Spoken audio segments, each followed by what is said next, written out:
good morning. Teacher Haja here. So today I'm going to show you how to construct a sentence using egg and an O word. So this is a VCC word. So what is VCC?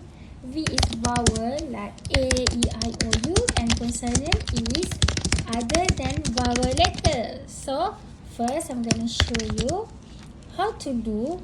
First, prepare the tools like this. I'm going to print out and ask the children to match it one by one. So next, I'm going to show you how to do it. Let's go.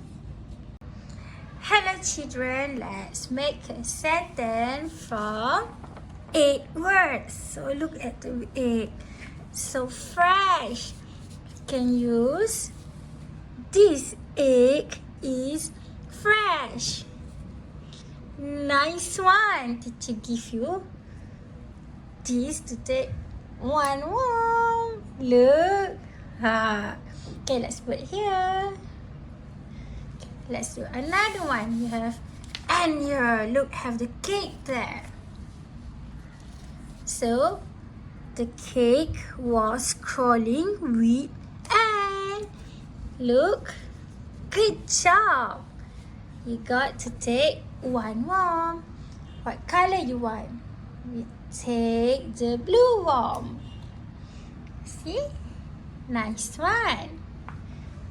Let's do next one. Old book. So this book is old.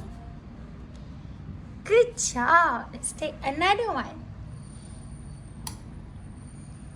Nice one. Good job, children. Okay, parents, that's all from Teacher Haja. Don't forget to practice because practice makes perfect. That's all. Bye-bye.